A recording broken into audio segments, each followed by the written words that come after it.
The Astronomer's Journey by Christian Rowley. Chapter 1. Hijinks. The sunset, tangerine over the Allen Telescope Array in Mountain View, California. Long rows of enormous aluminum chrysanthemums open for starlight, their parabolic dishes pointed at Luton's star, listening. On the receiving end of the array's pulsing receptors, Adam, 57 years old, a widower, gray and flannel. He wore headphones in the control room and closed his eyes, listening to long-wave signals from the cosmos. His time with the telescope array was precious, and the wall of monitors held nothing for him. He listened. He bent his ear past the Kuiper belt, while a much more important sound swam under his skin, a blood clot deep in his calf. It was an embolus defying gravity through the mechanics of his muscles, his lungs, his heart valves, and it just detached and careened up his femoral vein.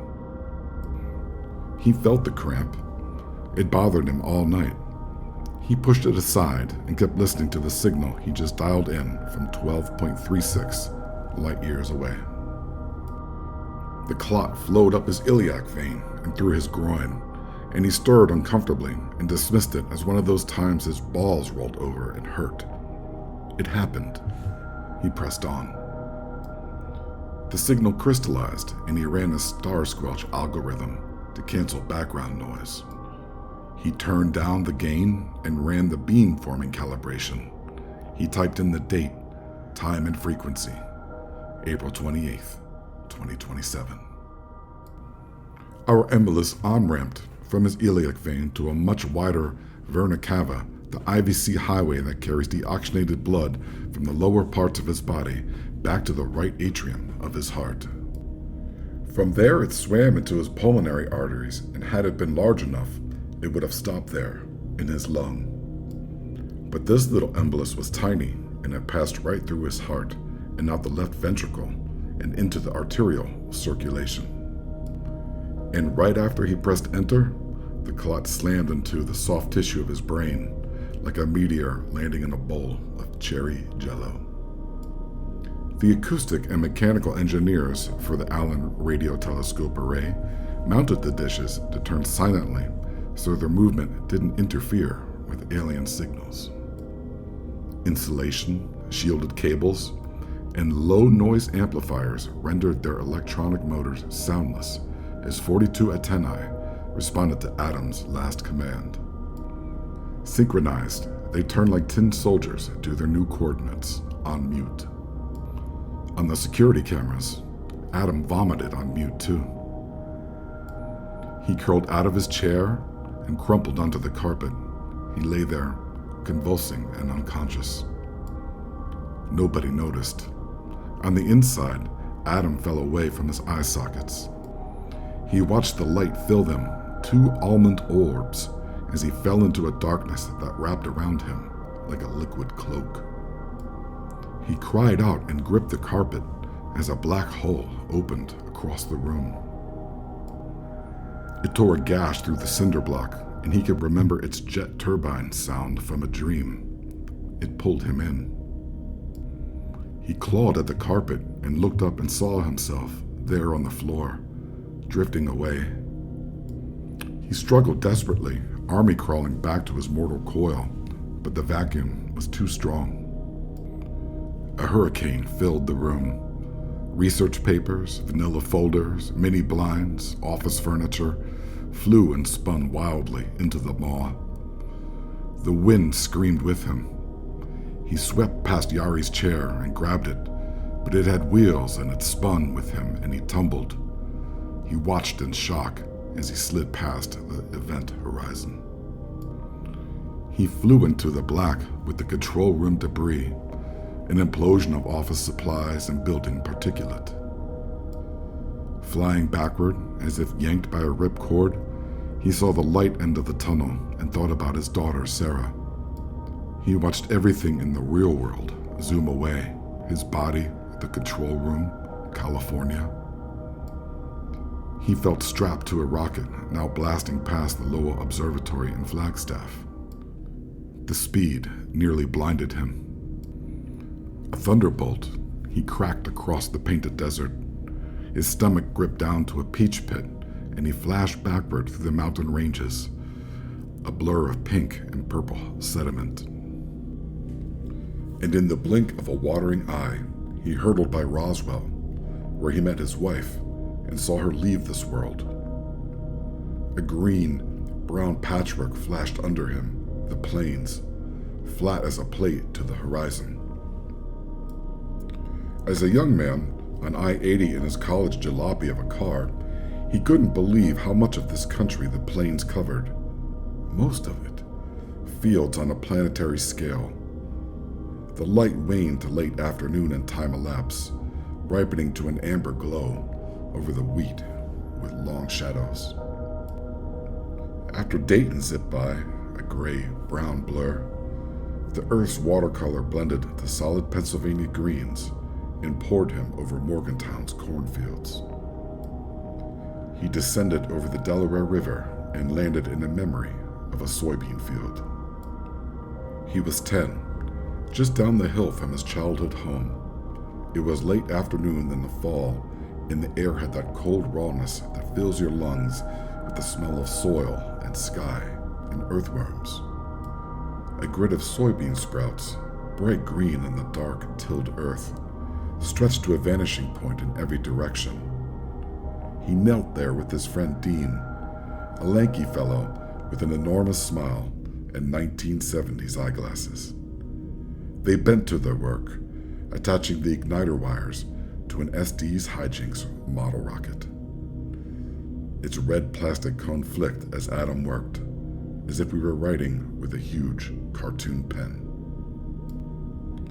"This one better fly better than the rascal," said Adam. "I told you we should have used the B-66 engine." Dean knelt on his haunches. "Damn it," the wire slipped off. Adam set to reattach. "Careful, you'll bend it," said Dean. "I know. There." Success. Wires attached, they set the rocket on their makeshift launch pad, half a sheet of plywood from the barn. Adam wound out the wire spool, backing away. "Okay," he said. "Let's go before the storm gets here." Adam counted down and pressed the button. With a hiss, the rocket shot skyward, a thin smoke trail against the gathering dusk. The parachute popped at 200 feet, and the rocket body floated down like the 101st Airborne. "Hey, that was pretty good," said Dean. "Yeah, much better," said Adam. The boys ran to gather the rocket parts, shouting proclamations like, "Over here," and "I got it." They ran back toward Adam's house, up the hill.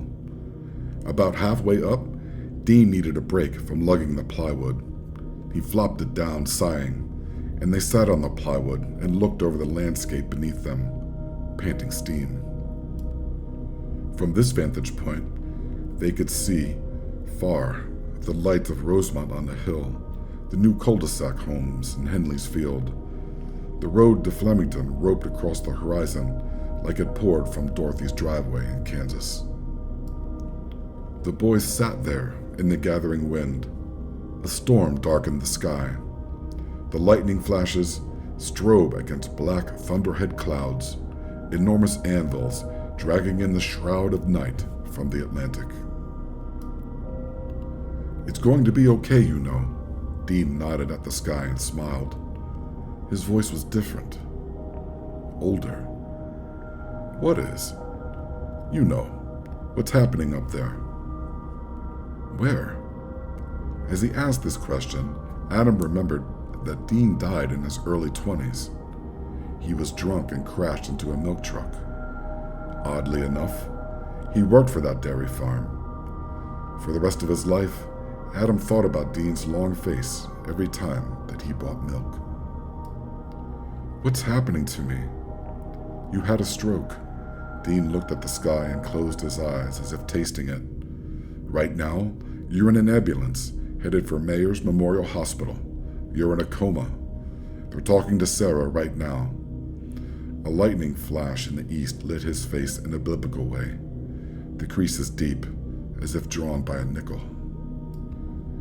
Adam heard him say it, but his panicked thoughts carried him away. He just sat there, white with shock in the wind. He remembered falling away from his eyes into the black.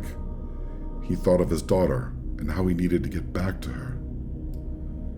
Dean sat there, serene.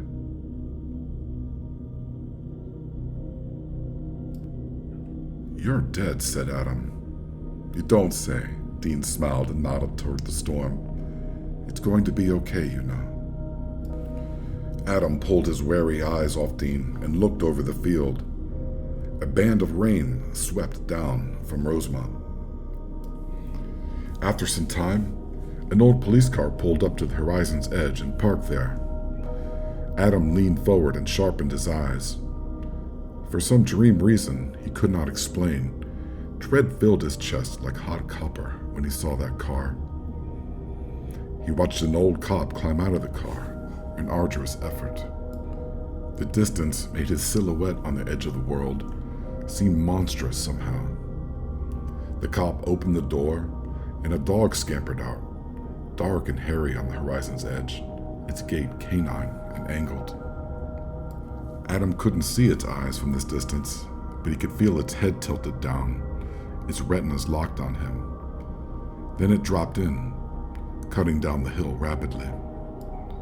"Shit," said Adam. "The dog." "It's okay," said Dean. Adam scrambled off the plywood square and ran. "No, wait," said Dean. Running amplified Adam's terror. He left Dean behind, his wait shouts fading against the backdrop of the storm, now pelting the ground with heavy raindrops. His breathing heaved everything, and the world swept around in arcs, as if viewed from a bull, flailing wildly. The dog barked downwind, its blood surging from the chase. He broke from the field and sprinted across his lawn without looking back. He heard it angling around the juniper bushes. Adam scrambled across the yard to the back door and panicked at the doorknob and burst through the door and slammed it. "Adam, did you wash your hands?" Grandma Eileen called from the kitchen. It was autumn, and she watched him while Dad worked on a special project in Roswell. Mom went with him. "What the?" Adam said to himself in the mudroom, his mind seared in adrenaline. He looked out the window. The storm raged, blasting the trees. At first he thought the dog was gone. All he could see was wind and rain and darkness. Maybe it moved on, he thought. But then he saw a dark mass crouched under a juniper canopy, watching him. "Adam?" "Yes," he called back instinctively, shocked by the youth in his voice. "Go wash your hands." She drove him crazy with the hand washing. She said wash your hands to him reflexively whenever he entered the house, changed rooms, woke up, walked past her. He thought she was crazy until the COVID pandemic many years later, when he realized that she had lived through the Spanish flu. "Okay," he called back. The normalcy of it felt good, and he went with it. Home with Grandma felt a lot better than out there. He cast a wary eye toward the window and went to have dinner, boiled chicken and rice. And while she regaled him with this funny article about life and cherries and pits from the Reader's Digest, his mind crept back to Dean in the field. "You had a stroke. Mayor's Memorial Hospital. You're in a coma," said Dean again in his mind. Adam wondered what they were doing to his body up there. Was he on a ventilator? Were they putting the defibrillator pads on him? Was the storm and lightning triggered by some ER tech shouting, "Clear"? "She said her husband's snoring sounded like the Goodyear blimp with a slow leak." Grandma laughed with a shiny face and a piece of chicken. "Can you imagine?" He thought of his wife and daughter having breakfast one Sunday morning. They were laughing at the cat's antics, orange juice in clear glasses and sunshine in their hair. He thought of his daughter. Alone now. I need to wake up, Adam thought. I have to get back. He fought back the urge to run, though. Grandma was gone too, and he realized how much he missed her. He finished dinner and helped her put the dishes away like a sacrament, and hugged her goodnight, extra long. She patted him and closed the bedroom door.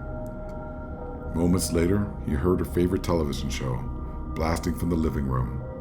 Big band show tunes and jingos, and studio audience applause. He lay there in bed, flat on his back.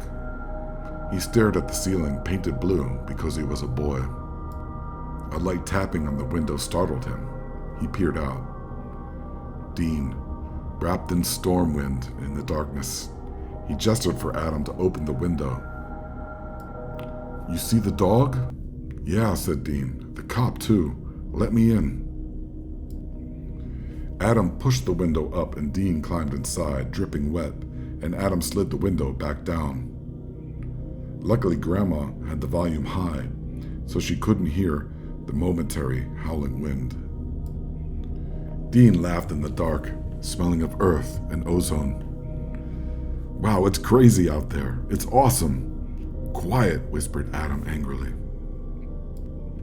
Oh, come on, Dean whispered back, wiping the water off his arms and checking the door. He listened, holding a finger up. Then he nodded. Yep, she's got the matlock on. She don't hear a thing, dude. Just be quiet. Okay. Jesus.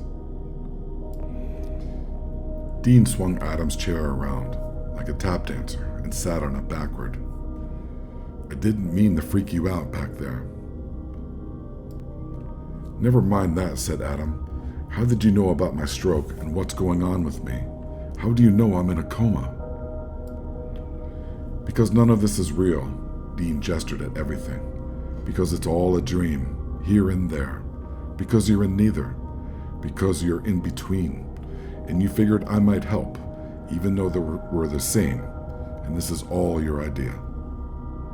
What?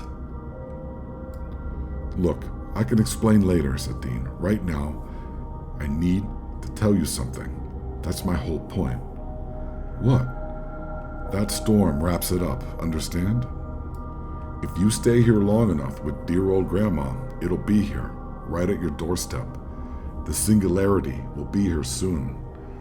Now you can accept that and trust me, you don't have anything to fear. But no, that's the end of this. He circled a long finger, air tracing Adam. This will be no more. Fade to black. I have to wake up, said Adam. If you want to wake up, you got to get back to the surface. You got knocked way down, bro. The surface? Yeah, your body in the hospital, your eyes. Why? Hey, I don't know, man. It's your coma, said Dean. Well, shit. How am I supposed to do that? Get to Mayor's Memorial Hospital, that's how. Rise up in yourself. So, unconsciousness? Dean thought for a moment, then smiled. Sure. Okay. And how the hell am I getting to California from here? Take the old man's car. You know how to drive. That would be great, except I'm 10 and the car is in Roswell. They're out of town. They whisper-argued in the dark through the other options too. A plane, a bus, a train.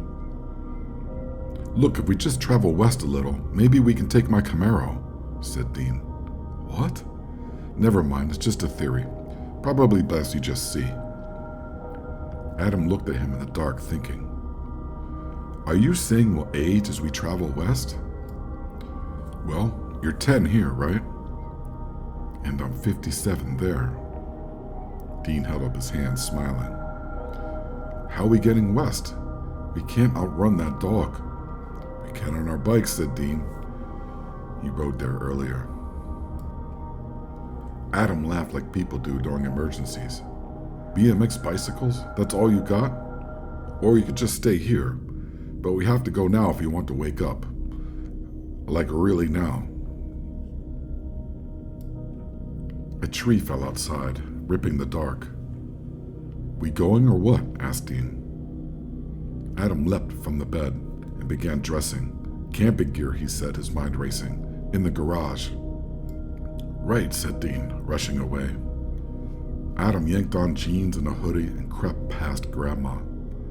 She slept in the television glow peacefully. He looked back, about to say something, but Dean pulled him toward the garage. He'd come back for Adam. Come on, said Dean. If you want to go, we need to go now. She will be okay. She's not here. She's already there. She's squared away, boss. Let's go. Adam followed him to the garage. It smelled like gasoline and concrete, and the wind battered the siding. Dean handed him a pup tent bag. Here, he said. A blast of wind rocked their house on its rafters. Adam scrambled to the fridge. His dad moved to the garage and grabbed some frozen steaks, some cold cuts, and water. He snatched a flashlight off the workbench and crammed it in an old army backpack. He threw the backpack to Dean and said, here, and slugged the pump tent bag on and cinched it down. We'll take Federal Twist down the 29. Adam checked his tires and chain. Across that French town? Yeah. Dean flashed a smile, a notorious smile that dared young men to do stupid things. A big smile, a smile to start fights. Adam pressed the garage door button.